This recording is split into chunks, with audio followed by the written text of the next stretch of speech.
Welcome to Queers and Quills, the official podcast. I'm audiobook narrator Kirt Graves. Every episode, I invite an attending author or narrator to join me for a one-on-one conversation about their lives and their art, so attendees and readers from across the world can get to know them not only as professionals, but as people. Joining me today is JJ Arias.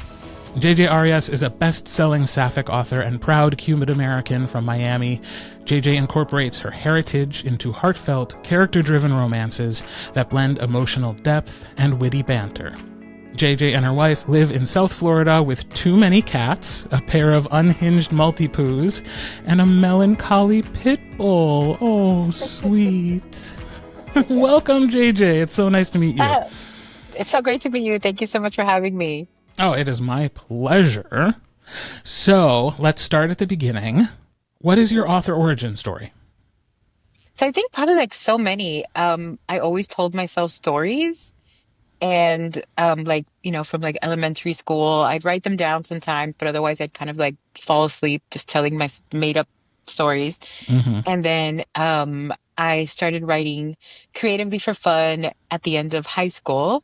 And my mom, who is, as is in my bio, she's, I'm first generation Cuban, right? So my mom came when she was 9 from Cuba.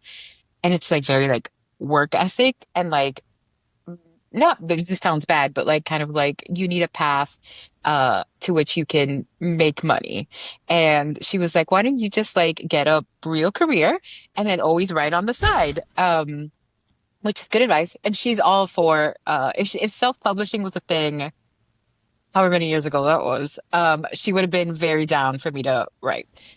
So I just kind of like always kind of did it on the side and then like for fun, like not for anything. And then I discovered like fan fiction in, I want to say like 2013. And I became like obsessed with it. And that's the first time I ever like put writing out for anybody else to read. Wow. And I was like, well, this is fun. And then in I think that was like 2011. Anyway, you're not cross-examining me. I could be wrong about the year. Yeah. And There's no fact checkers on Queers and Quills, the official podcast. I just make up any year I want. Yeah. And 2018, I took one of my fan fictions that was already kind of like an AU or alternate universe and made it an original story and then kind of have been writing all kinds of lesbians from there. I love that. And it may be self-explanatory, but I will ask anyways. Why lesbians? Oh, I don't know. They're such strange little creatures. I think, right, we just see so little. And now we have more or had more for a little bit, but we just don't have a lot of representation, right? So it's like you see these stories, I think especially in like the queer baity type of shows, which then garner a lot of like fan fiction from sapphic viewers. Mm-hmm. And I'm sure true for a lot of different groups of people. But for me in particular, it was like this 100%. If this was a woman and a man, this would be the ultimate goal of this entire show, movie franchise would be that these two people get together. Mm-hmm. But instead, you're going to kind of dangle them like that. So I wanted to see myself and my friends and my community represented in all these different spaces. And, you know, we weren't there as prominently as we should have been. So I said, well, what if I write it? What's the worst that could happen? So... Yeah, it doesn't seem like to talk about starting, fan fiction in 2013 and like first published book in 2018. Like it doesn't seem that long ago for your body of work to have started. Yeah, I wrote, especially at first, I wrote like, I think one year I wrote 5 books in a year. Wow. And I started writing I've slowed down now just because I think, and I don't know. You don't have to explain why you slowed down from 5 books a year. Nobody is out there being like, I wonder why she's not doing 5 anymore. That just seems so doable and reasonable. Yeah. I think because we end up collecting, we get this like bottleneck of ideas, you know, you have all these stories that like are inside of you and then you're like, okay, I need to sit with these things longer. I had like almost like a waiting list of ideas that I was just like, and I want to, get them out there. But yeah, not a sustainable pace. Yeah. But. Yeah. When it comes to representation, are your characters also Cuban American sometimes? Usually. Is that important to you as well? It is. I didn't when I it's so funny because it's like, we internalize so much story, right? All of us just by existing in this society, movies, books, TV shows. And when I first started writing, it did not occur to me to write from my vantage point. And Mm. my first book idea, like a contemporary moments book idea, was like white women in New York. Because I was like, that's just where romances are. I don't Right. know, and it wasn't like a conscious decision. And I was like, oh, I don't know, like something is not like it's just not calling me. Like this is just kind of not working. Because and this is what I tell people all the time to like write your stories because what you think is boring is interesting to other people. Because I was Mm. like, who cares about Miami? It's not interesting. New York, right? It's not LA. It's Miami. Yeah. But I was like, everyone else who's not from Miami thinks it's interesting because it's a different experience and we Right. read for different experiences. And then I thought, I could tell much more authentic stories if I was reflecting all of my community, not just the lesbian sassy part, but sort of like, well, these are my friends, my family, this is how we talk and how we interact. And it's just something I've consumed for, my entire life. And so it comes so naturally. And I didn't do it as like, oh, I'm going to represent and we need diversity. It was just like, I can tell these stories well. So I would say 90% of my characters tend to be Cuban or Cuban American with various degrees of connection to their heritage Hmm. and identity. And sometimes I'll write other Hispanic identities that I feel comfortable representing because I know them well enough that I can say, okay, I've not lived in your experience, but I'm very close culturally to someone or close to someone whose culture is this. And I'm not telling an immigrant story from that perspective, but I'm telling a different background. Right. Because you want to represent sort of more than just this one narrow, but it's kind of like this is where I'm comfortable and authentic, even if I'm telling different facets within that experience. And we just don't have enough of it, right? I feel like that about almost everything in queer spaces and all spaces. We just need more of everything that's Mm. just even a little bit different. It's like everyone has a unique experience and they may not realize it's unique, but it is, it doesn't have to be a cultural diversity. There's all kinds of diversity that we have. And you don't realize you'll tell a much more authentic, rich story if you have that little nuance of what makes you special or, interesting. Yeah, but it's hard to identify that, right? Because like you said, what makes us Mhm. special and interesting is often the thing that we find most mundane Exactly. about who we are. Hmm. And you bring up something in another podcast I did a long time ago. We were talking about like characters of color in books, and I was talking to readers who were not white, and there was this really fascinating revelation for me as a white person. Is I thought to ask somebody I was talking to, like, well, wait, so when you're reading a book and you're picturing the person, do you see a white person or a black person? And they were like, a white person. And I was like, Hmm. oh, why don't you picture It's the yourself? default. Why don't you picture yourself in the story? Hmm. Like, I picture a white person because I'm white. So, like, wouldn't you Hmm. picture a black person? And they're like, no, honey, that's not how it works. And I was like, oh, so like my privilege was like glaring. And I was like, okay, I just assumed. And Right. then to like realize that like, oh no, that is a symptom of how prevalent my life experience is versus, and like prevalent in books, in movies, Hmm. in TV, in radio, everywhere. Right. And that if the representation doesn't exist in the media, like you're not superimposing yourself into it. Why should we have to do that work? And I was like, okay, all right. Consider myself Right. having learned a big lesson Right. that yeah, unless somebody's out there putting in the work of actually creating the media, and then there are people who are championing that media, it never gets seen, and people who aren't white don't get a chance to see themselves in the work.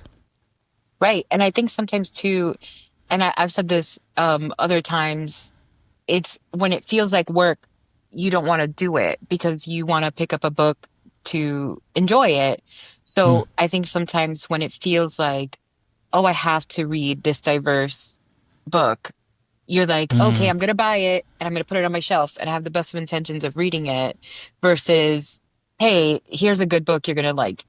You don't have to identify because we read for escapism. We read to step into another world, whatever that world is, whether it's dragons or a bookshop or what is a coffee shop romance or mm. like anywhere in between. And I think sometimes it feels like a barrier to entry to be like, well, but this isn't my lived experience, so this is probably not for me. And it's Yeah. like, no, you're reading to experience something different and you're gonna like it. Like I think it's true about all kinds. If you like romance, whether it's gay, straight, sapphic, where and anywhere kind of in between, you're Yeah. gonna enjoy it. You like reading stories about people falling in love. But if it feels different, it feels like work, if that makes Yeah. sense.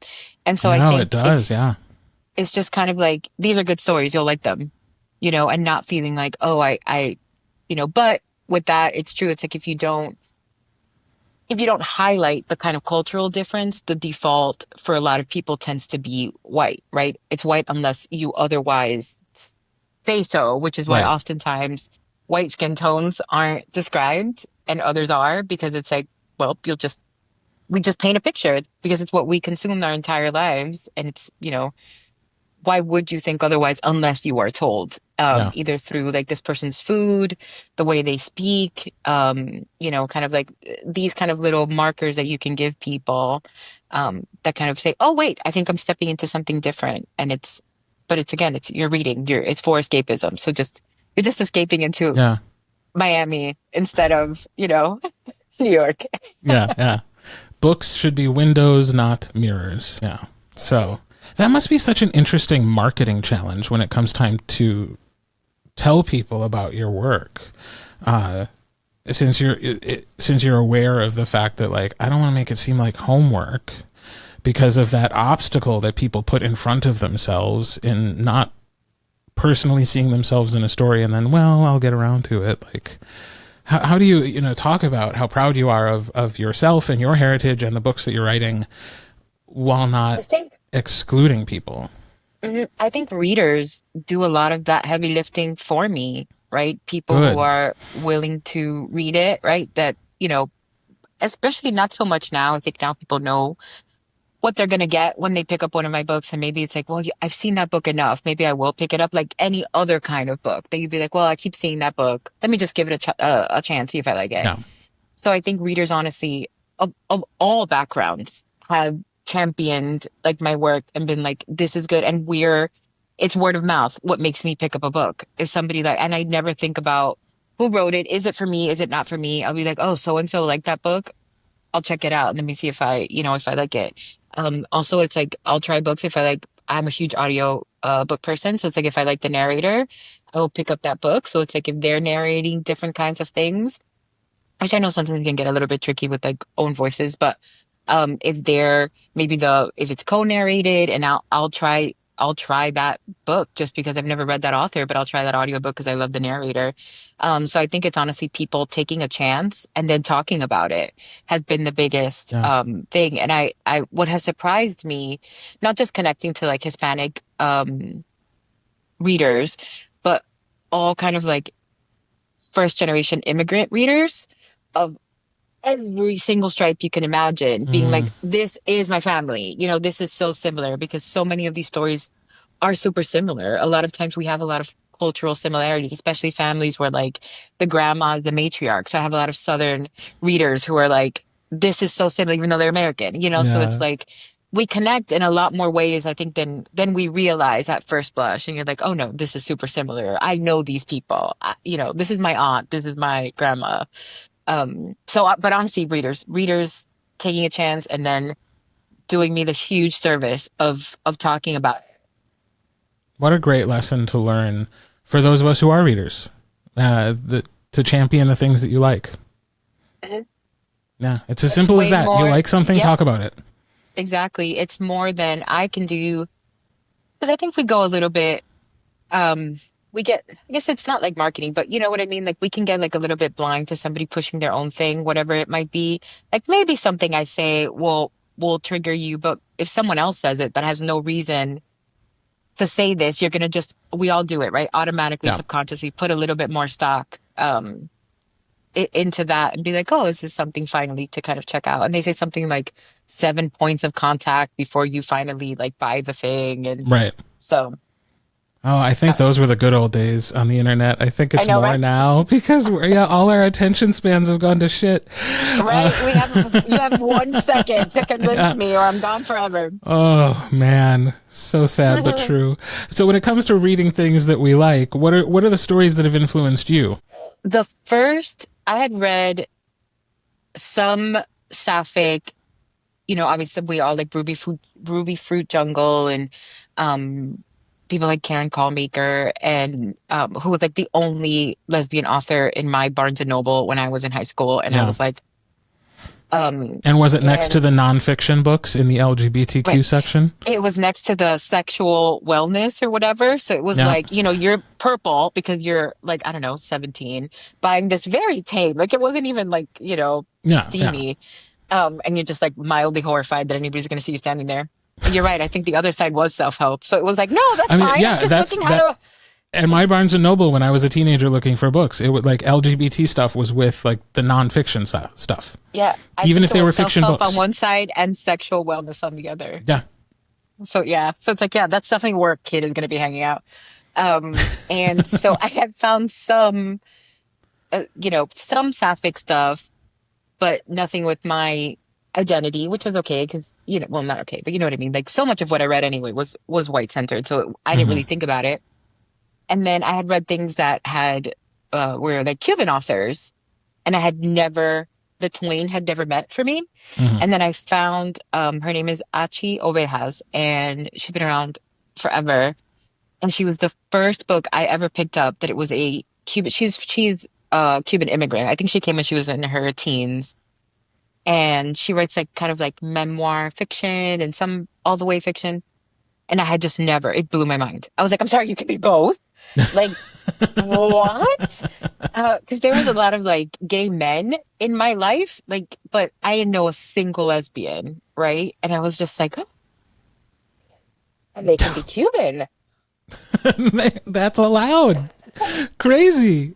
I was just like, literally blew my mind. Blew my mind. So that was a huge influence for me. I think subconsciously thinking, like, I don't know if I hadn't ever found her, if it would have occurred to me to write even Mm. lesbians. I feel like I would have written either just straight white people, or I think maybe I would have written my Cuban heritage, but I don't know that I would have realized I could kind of reflect everything that I am in our romances. And it's like, yeah, we get happily ever afters too, And Yeah. I don't know that I would have, not that she writes happily, she writes literary fiction, so they're difficult sort of topics in some ways, but I think without that, I don't know that I would have made that connection for myself, 20 years later.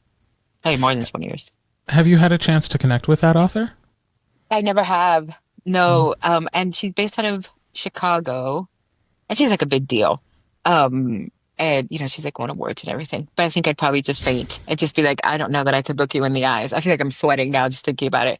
So it's like, That's so funny what because you are an bravery. author. Like, Yeah, but she's like a you know, real one. You authors know are what I just mean? normal people. You know. She's like a legit one. Well, I say that's how I feel about authors. Like I'm nervous and like intimidated by authors, but I'm not intimidated by other narrators. Like they're just people.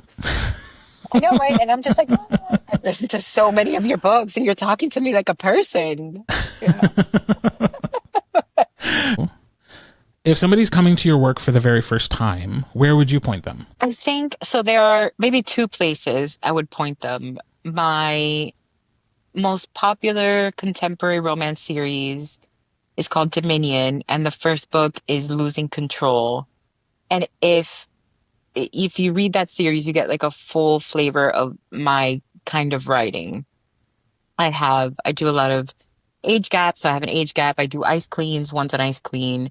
I do enemies to lovers, and one's an enemies to lovers. So it really kind of like, if you don't like any of those books, then I'm Yeah. probably not for you. But That's thanks for okay trying. too, Yeah, you know? 100%. Yeah. Everybody is entitled to our taste, right?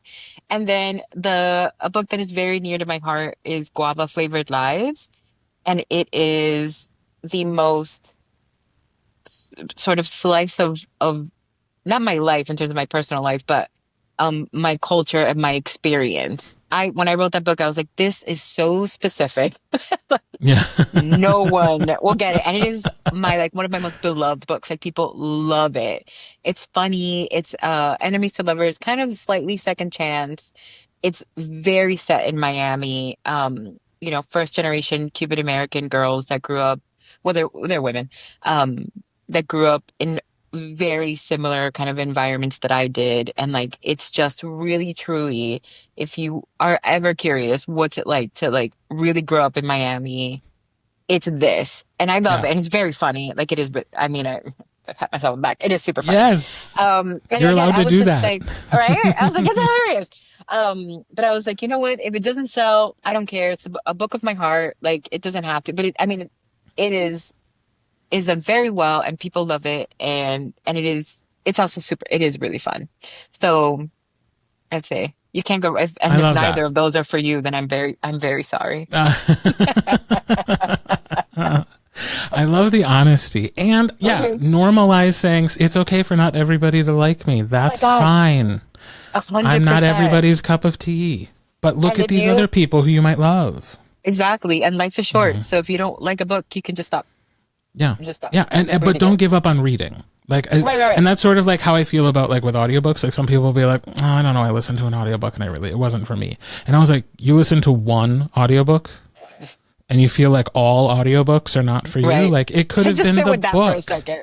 It could have been the book. It could have been the production. It could have been the style of narration. Like, is it from Mm-hmm. 20 years ago? Things are very different. It could have been the narrator. Like, Yep. don't give up on audiobooks because you don't like one audiobook. Don't give up on reading because you don't like one Yep. book.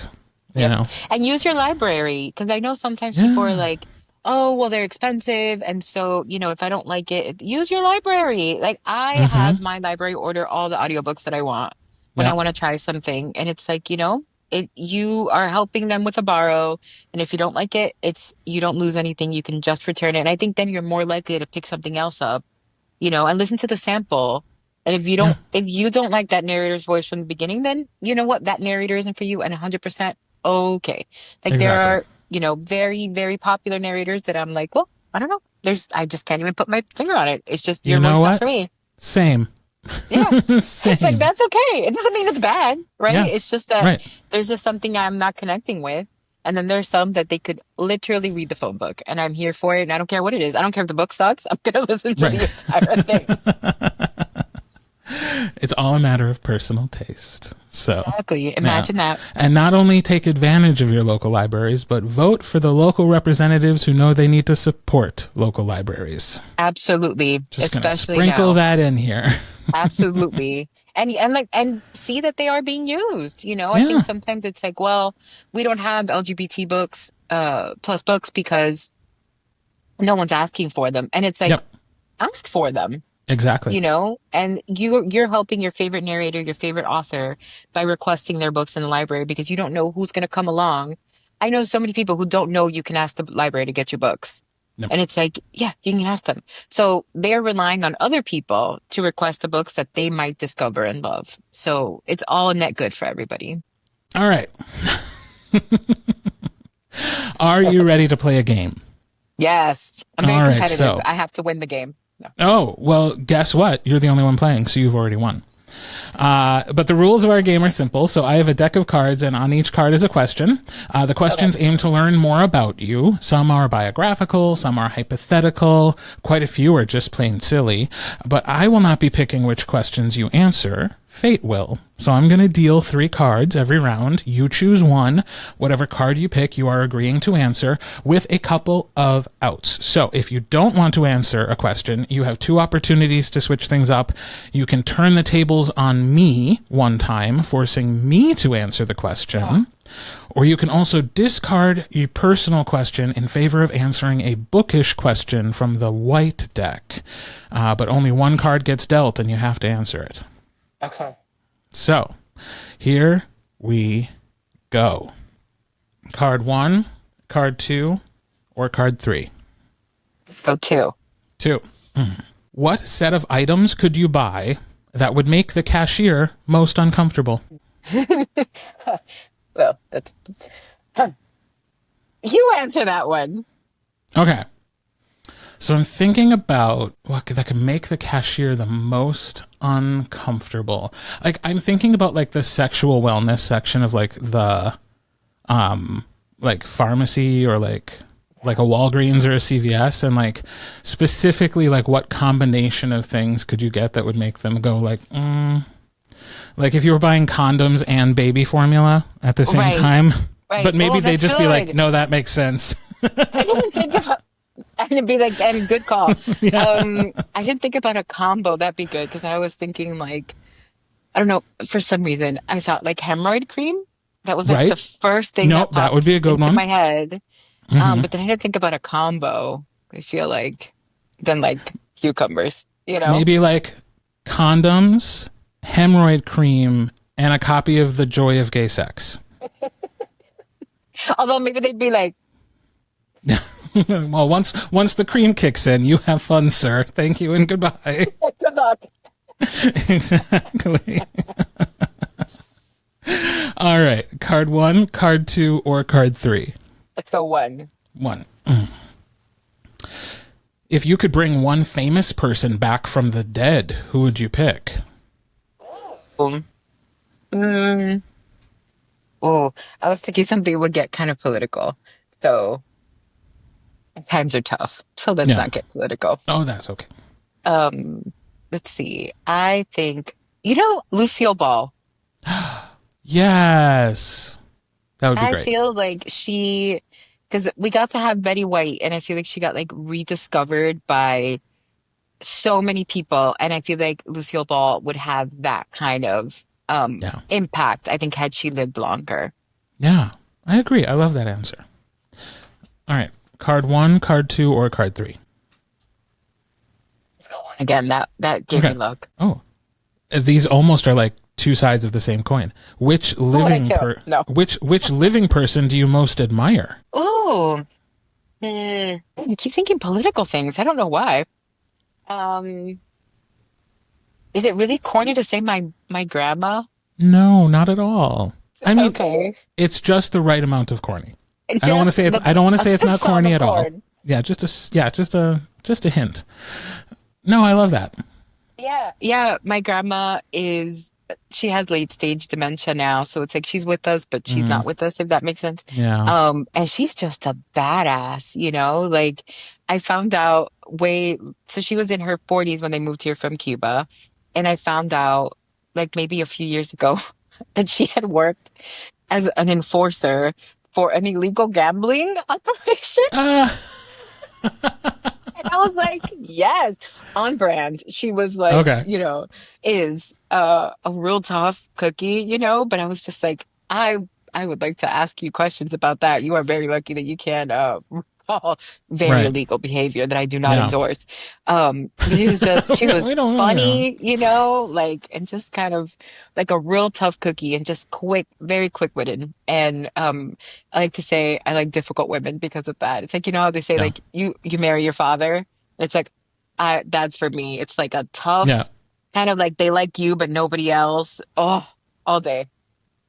Like, love that. Love that. Love that. Love it. God, uprooting your life and moving in your 40s. Yeah, and she didn't. So my grandpa spoke a bit of English, but she didn't speak English. She had never even driven, when they came here. And it was just like, it takes a lot of something that I don't know most of us have. To like gumption is really, like just fearlessness to just take your shot Yeah. and somewhere else completely different and just completely start over with little kids and hope you're making the right choice. Hope Right. it's not Right. a huge mistake. So Yeah. yeah, I admire her quite a bit. Oh, to have the optimism that like you're doing the right thing and you're giving your kids a better life because you're going through all this work. But like I just turned 40 and like I cannot imagine something I want to do less than like move across No, town, let alone right? pick up my whole life and change countries. Although, Yeah, not to get too political, I know we might. I'll see you in maybe Costa I'll Rica. understand. Maybe I'll understand in a couple of years.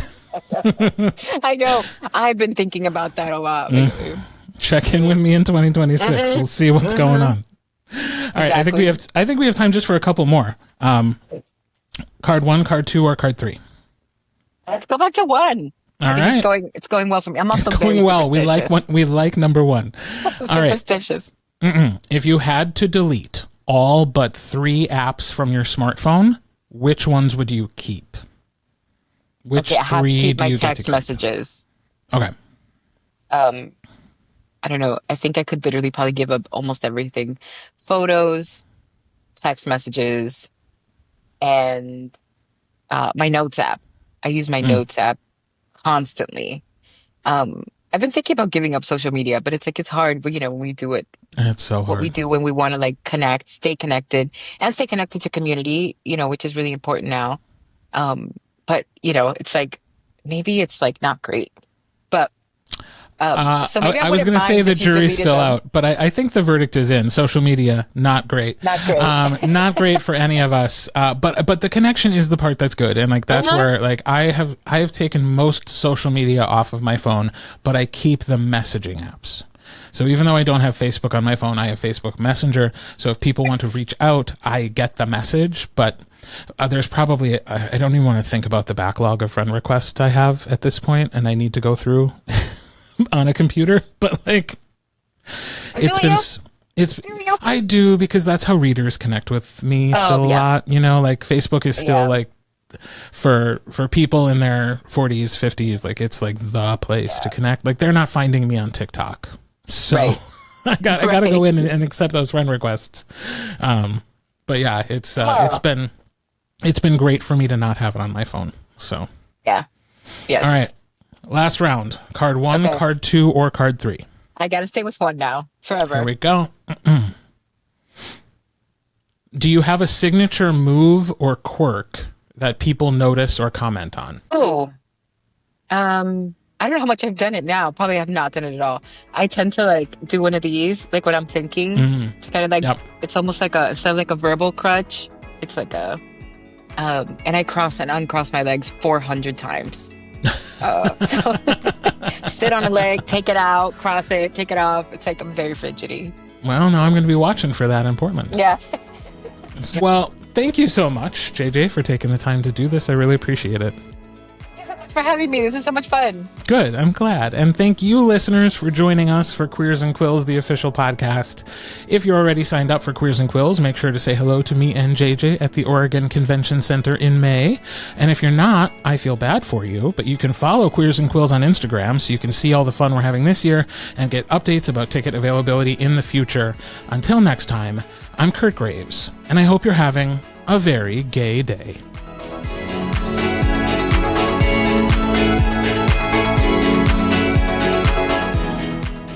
Queers and Quills, the official podcast, is produced and hosted by Kirt Graves, in coordination with Mahogany Mail and Marley Valentine. All copyrighted material is shared with permission. Music and sound effects are licensed through Storyblocks Audio. All opinions shared are those of the individuals and do not reflect the positions or policies of any company or organization with which they happen to be associated.